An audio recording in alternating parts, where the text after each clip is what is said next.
So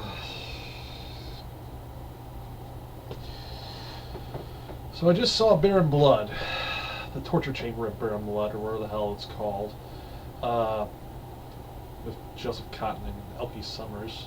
Now, there's two people I never thought would be in a horror movie. uh, yeah.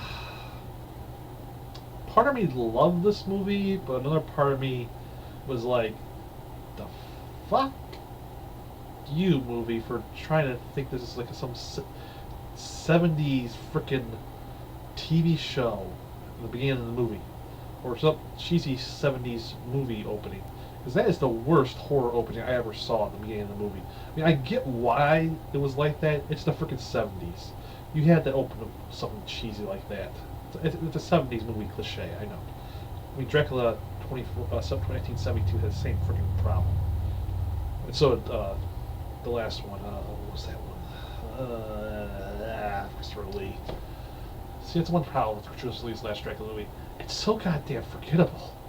I mean, at least Dracula and the Seven Golden Vampires, you remember it because it's freaking so insane and so crazy. You can't help but still watch it. You're right, like, the fuck I just watched.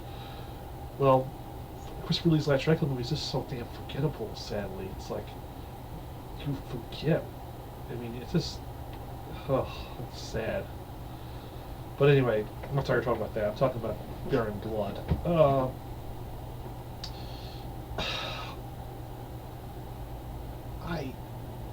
I really didn't like the beginning of the movie. That was the weakest part of the movie for me. I'm just seeing this cheesy 70s stuff, and I mean, I get the reason why it was there. It's the 70s, fuck it. Like I said, 70s. I think that. But once it shifts to the town, and we see the gothic setting of the castle and the village, oh dear God, the village and the castle is amazing in this. I mean, the castle itself is pretty much the star of the movie for me. I mean, the fucking castle is just, holy shit, is it just gorgeous to look at. And just like, I mean, I paused and looked a couple times. I'm like, shit, this is really an awesome castle. They probably did film it in a real castle. I wouldn't be surprised at that at all. They probably did, because this thing just looks just so fucking gorgeous. And some of the, I mean, the castle's just the star movie. I mean, just the way it just gets you every time you see a scene in the movie with that thing. And it's just gorgeous to look at.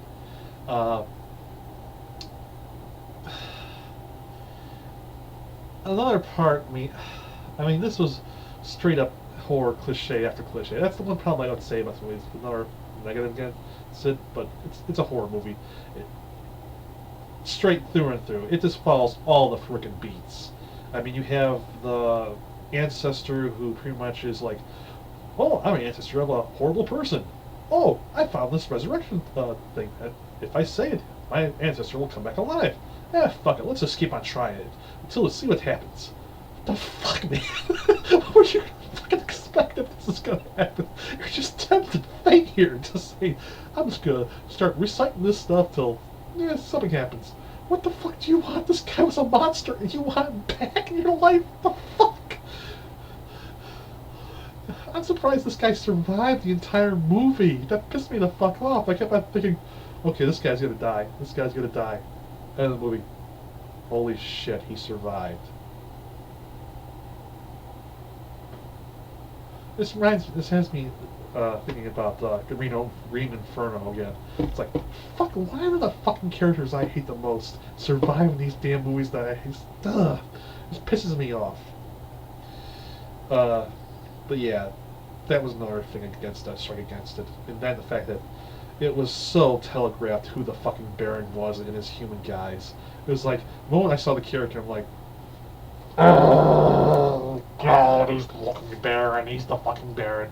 And none of the characters are really like, well, who's this mysterious person? Oh, he just bought the castle. And he's all going like, I'm restoring it to like it previously was, to the exact detail. I'm just sitting there like, oh fuck, he's the Baron. Why did they fucking not realize it? And it doesn't take till the fucking end of that movie, after he shows them fucking people impaled. There's people impaled on this castle. like, that's some lifelike stuff. How do you do that?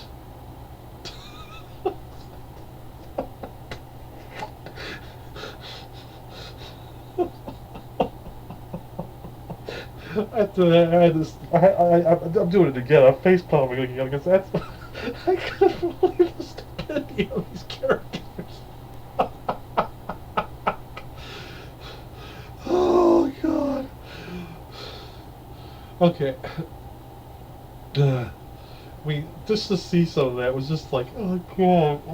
And then these characters, after realizing who he is, and he just naturally was like, yep, I'm that guy. Yep. And they just try to, they throw across it, and he's like, the fuck? I mean, I understand why, because this cross was given to him by a medium, and they're like, this will hurt him, and he's like, this trunks off like, boom! And there's 3 against 1, and he handles all 3 of them. 3 of them.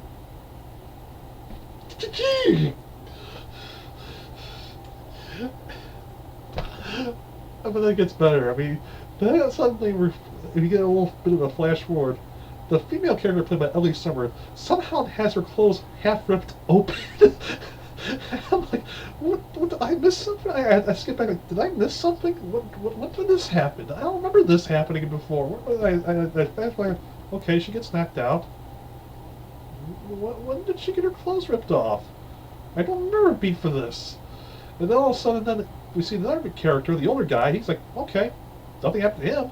The fuck? Why is he spared? And then we see the male character, the other guy, the guy I hate. I'm like, oh, well, at least they're ripping his clothes off. Now, well, there's some equality there, thankfully.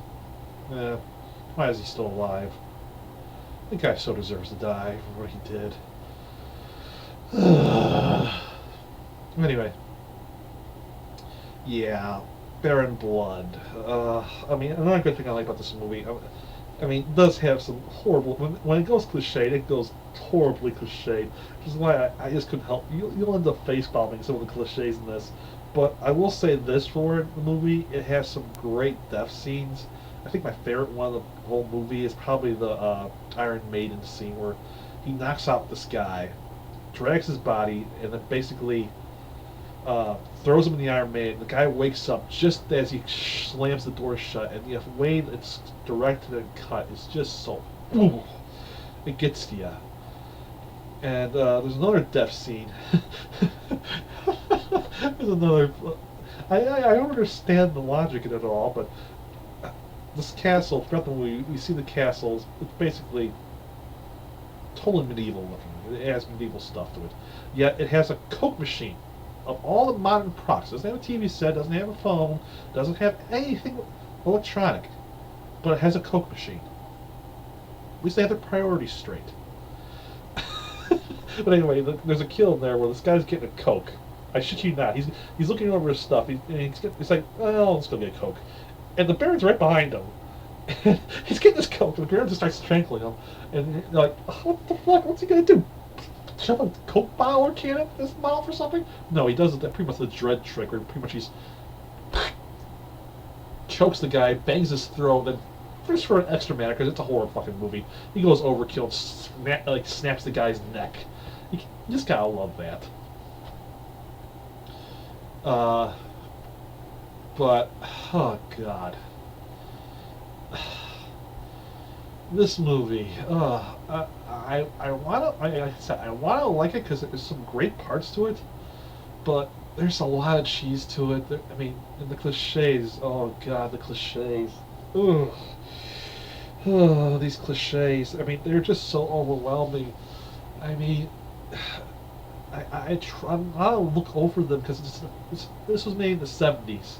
This is before the slasher movie. Again, it's still following the same slasher modus operandi of when that happened. And it's just, oh, it doesn't hide the fact that who the Baron is in his uniform. That's the killer.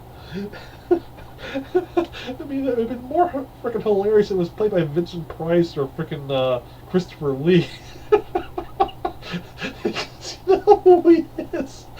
I mean, that probably happened. This guy was probably originally going to be cast as Vincent Price or Christopher Lee. I wouldn't be surprised because it just seems like something they would play perfectly. And then this guy who Joseph Cotton, frickin' Tora as I remember him from.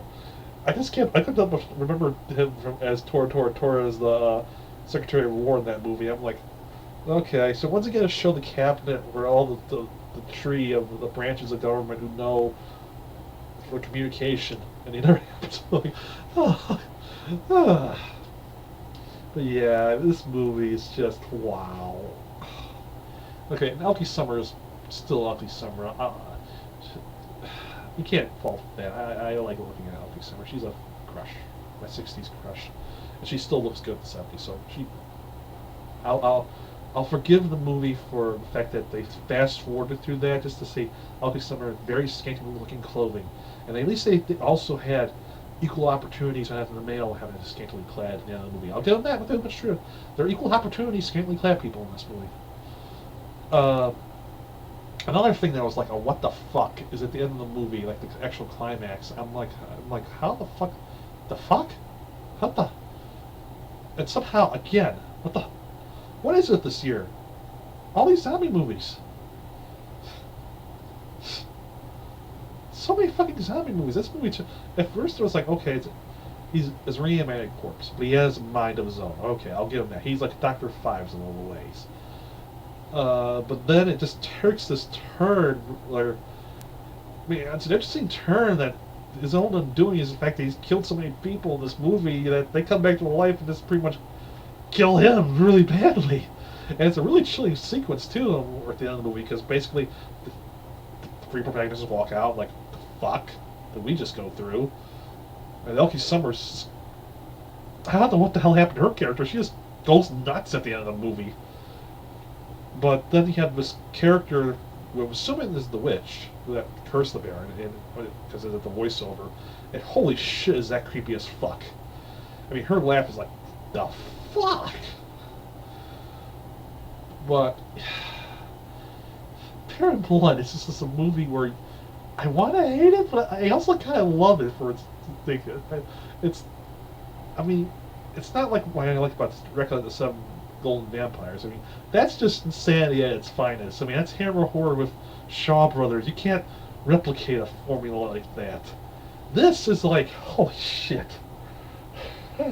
This is trying to be Hammer, but it's also trying to be something else entirely, but it's also failing at the cliches that almost every horror movie ever usually has. But I can't fault it fully of it.